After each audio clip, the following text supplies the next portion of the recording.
दोस्तों अभी हम आपको बताएंगे कि भरत शर्मा व्यास जो कि संगीत नाटक एकेडमी पुरस्कार से नवाजे गए हैं, जो कि बिहार के रहने वाले हैं और भोजपुरी में गाना गाने वालों के लिए एक तमाचा है कि हाँ, जिनका गाना मिलियन में नहीं जाता है फिर भी उन्हें संगीत नाटक एकेडमी पुरस्कार से नवाजा गया है।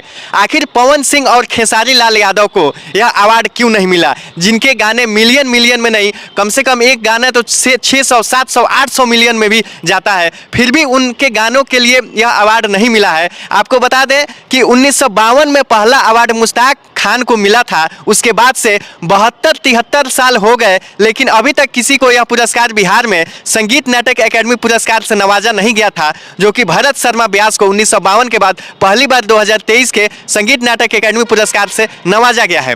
तो उनका एक गाना है, आपको बता दें, उनका एक गाना है पियवा सिवान से अनहार भैले आवे देवर तनी देहिया पर डाल द रजाई।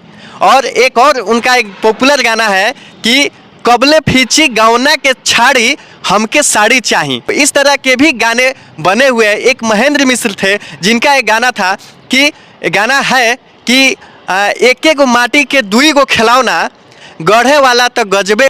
तो आज हम सभी बिहार वासियों के लिए एक गौरव का विषय है कि भरत शर्मा व्यास जैसे कलाकार भी हमारे समाज में पलते हैं, बढ़ते हैं और हमें पुरस्कार से समझिए कि उनको नहीं, पूरे बिहार वासियों को यह पुरस्कार उन्होंने नॉमिनेट किया है। और उन्होंने एक इंटरव्यू में बताया भी है कि यह मेरा पुरस्कार नहीं है, ये पूरे बिहार वासियों के लिए पुरस्कार है। और पवन और खेसारी लाल यादव के लिए उन्होंने यही कहा है कि वे सभी एक ही लाइन के गायक हैं, यानी कि नाम तो सामने से नहीं रखे हैं, लेकिन अप्रत्यक्ष रूप से कहीं ना कहीं पवन और खेसारी लाल यादव को उन्होंने बता दिया है कि अभी तुम लोग हमारे सामने कच्चे खिलाड़ी हो, मिलियन में व्यू तो पा लोगे, लेकिन वो भाव कहाँ से लाओगे?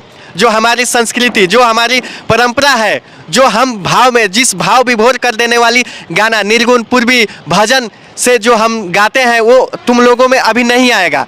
तो आपको वीडियो कैसा लगा? और दोस्तों आप भरत शर्मा व्यास के बारे में क्या सोचते हैं? और पवन सिंह, खेसारी लाल यादव जो कि भोजपुरी के महारथी कहे जाते हैं, उनके बारे में आप क्या सोचते हैं? कमेंट करके बताइए। बाकी वीडियो कैसा लगा कमेंट करके बताइए। वीडियो देखने के लिए बहुत बहुत धन्यवाद और मिलते हैं अगले वीडियो में, तब तक के लिए नमस्कार।